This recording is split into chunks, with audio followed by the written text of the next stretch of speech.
এখানে যে বাক্যগুলো লেখা হয়েছে খুবই প্র্যাকটিক্যাল বাক্য, প্রতিদিনের কথায় আমরা সবাই ব্যবহার করি।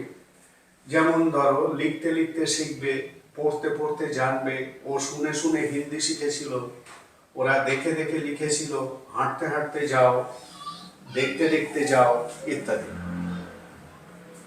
এখানে আমি কোনো জেনারেল স্টেটমেন্টের আকারে মানে এই বাংলাগুলোকে ইংলিশে তৈরি করব না। প্রত্যেকটা নিয়েই আমি আলোচনা করব যে এই বাক্যগুলোকে আর কিভাবে বলা যায়। তো শুরু করছি। এখানে দেখো, লিখতে লিখতে শিখবে, তার মানে এখানে তুমি লিখতে লিখতে শিখবে, এটাই বলা হচ্ছে। ঠিক আছে? তাহলে তুমি শিখবে এইটাকে আগে ধরে নাও, ইউ উইল লার্ন। তুমি শিখবে, এটা তোমরা নিশ্চয়ই জানো। তুমি শিখবে, ইউ উইল লার্ন। ঠিক আছে? এবার দেখো, লিখতে লিখতে, এই লিখতে লিখতেটাকে বাই রাইটিং, থ্রু রাইটিং, এরকম ভাবে বলতে পারো। মানে you will learn by writing, you will learn through writing. ঠিক আছে? মানে তুমি যখন ইংরেজি বলবে তখন যে কোনো ভাবে হোক বলতে পারো। ঠিক আছে? যে ইংরেজি বলার জন্য এত কিছু কেন, এই জটিলতা কেন, এরকম বিষয়টা না। ইংরেজি যেভাবে মানে একটা নিয়ম মেনে বললেই হলো। কিন্তু বিষয়টা হচ্ছে, আমি যেটা বলছি যে স্পেসিফিক্যালি তুমি যদি বলতে চাও কোনো ব্যক্তিকে নির্দেশ করে কোন একটা সময়, তাহলে তোমরা এইভাবে বলো, you will learn as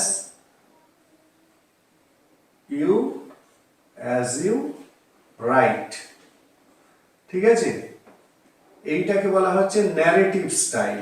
narrative স্টাইলে ইংলিশটা এইভাবে বলা হয়, you will learn as you write. ঠিক আছে? You will learn as you write. আরো যদি প্লেনলি বলতে চাও, প্লেনলি বলতে চাও, কিভাবে বলবে? You write and you will learn, you write and you will learn. ঠিক আছে? সিকোয়েন্সিয়াল, মানে একটা ঘটনার পরে আরেকটা ঘটনা ঘটবে, এরকম ভাবে ইংলিশটাকে তখন বলা হচ্ছে। ঠিক আছে? তার মানে বাক্যটাকে দেখো তোমরা কিভাবে শিখছো, you will learn by writing, you will learn through writing, you will learn as you write, you will write and you will learn. ঠিক আছে? তাহলে এই যে এত রকম উপায় আমি বলছি, প্রত্যেকটা উপায় দিয়েই তোমরা বলতে পারো, কিন্তু সেন্টেন্সটাকে লিভলি কোনো একটা ঘটনার সাপেক্ষে যদি বলতে চাও, স্পেসিফিক ভাবে বলতে চাও, স্পেসিফিক মানে নির্দিষ্ট করে, স্পেসিফিক সিচুয়েশন কে উল্লেখ করে যদি বলতে চাও, তাহলে এইভাবে বলো, you will learn as you write. ঠিক আছে? পরেরটাও ওইভাবেই হবে, পড়তে পড়তে জানবে, তার মানে ইউ উইল, জানার ইংলিশও হচ্ছে learn, you will learn, you will learn, you will learn as you read. ঠিক আছে? As you read. সেন্টেন্সগুলো, একটা সেন্টেন্স অনেক রকম ভাবেই বলা যেতে পারে।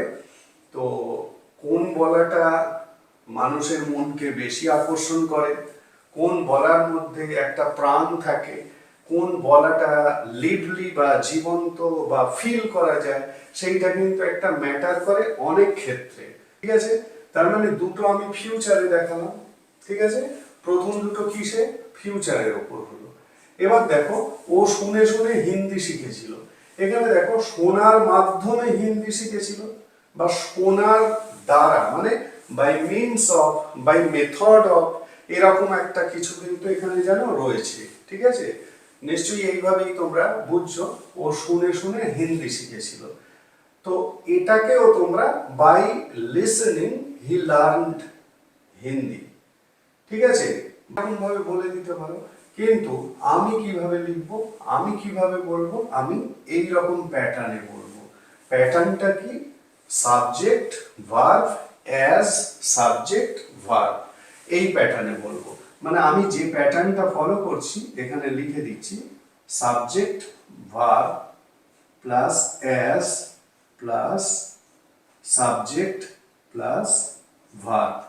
এই প্যাটার্নে এই ভার্বগুলো চেঞ্জ হবে, টেন্স ওয়াইজ তোমরা চেঞ্জ করবে, ঠিক আছে? এই প্যাটার্নেই কিন্তু বাক্যগুলো আমি বলছি।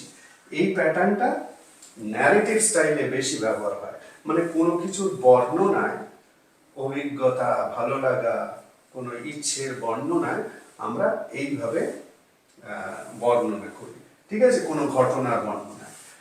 তাহলে ও শুনে শুনে হিন্দি শিখেছিল, এটা পাস্টে আছে, তাহলে ও শিখেছিল এইটাকে আগে লেখো, হি লার্নড।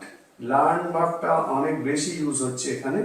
হি লার্নড, ও শিখেছিল শুনে শুনে। He learned Hindi, he learned Hindi, ও হিন্দি শিখেছিল অ্যাজ হি লিসেন্ড, ঠিক আছে? তাহলে he learned Hindi as he listened, ও শুনে শুনে হিন্দি শিখেছিল। বোঝা যাচ্ছে? এই যে অ্যাজ ইউ রাইট মানে লিখে লিখে বা লিখতে লিখতে, অ্যাজ ইউ রিড মানে পড়তে পড়তে বা পড়ে পড়ে, অ্যাজ হি লিসেন্ড মানে শুনে শুনে, ঠিক আছে? এটাকেও তোমরা ওই কি বললাম আমি, he learned Hindi by listening, he listened and learned Hindi, এরকম ভাবেও বলতে পারো, ঠিক আছে? প্রত্যেকটাই আমি বলছি, তোমরা ভালো করে শোনো। ওরা দেখে দেখে লিখেছিল, একইভাবে তাহলে ওরা লিখেছিল, দে রোট, দে রোট, দে রোট অ্যাজ দে স, ঠিক আছে?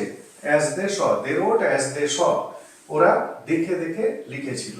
এই ফর্মে হচ্ছে দে রোট অ্যাজ দে স, ঠিক আছে? দুটোই ভি2 পাস্টে আছে।